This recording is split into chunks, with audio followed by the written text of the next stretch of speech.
Hello everyone, আজকে আমরা সকাল সকাল রেডি হয়ে বেরিয়ে পড়ছি মামাবাড়ি যাওয়ার জন্য।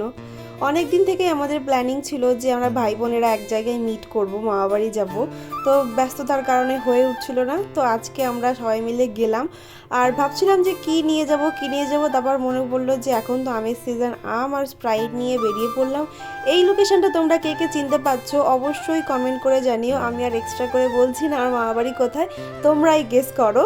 ওই যে কাঞ্চন ফুল গাছটা দেখতে পাচ্ছ, ওখানেই আমার মামাবাড়ি। কি ভালো যে লাগে না কাঞ্চন ফুল গাছটা, কি আর বলবো। তো মামাবাড়ি পৌঁছে গেলাম। মামাবাড়ি মানেই তো আরামের জায়গা। আসার সঙ্গে সঙ্গেই দেখো লাড্ডু, স্প্রাইট, কত কিছু খাওয়া শুরু হয়ে গেছে। তো খেয়ে দিয়ে গেলাম হচ্ছে রান্নাঘরে গিয়ে দেখি বোন তো অলরেডি বিরিয়ানি প্রিপারেশন শুরু করে দিয়েছে। ও আজকের বিরিয়ানিটা পুরোপুরি নিজের হাতে বানিয়েছে, আর সত্যি বলছি দারুণ হয়েছিল খেতে। আমরা মোটামুটি আধা ঘন্টা ভাইয়ের জন্য অপেক্ষা করেছিলাম, কিন্তু ও না আসাতে অবশেষে আমরা খেতে বসে পড়েছি।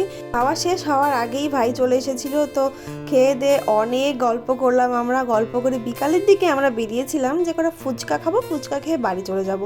আমাদের ফুচকা খাওয়া, আমরা ফুচকা খাওয়ার নাম করে এত বিয়ে বাড়ি দেখে দেখে পৌঁছে গেছি কুলগাছি।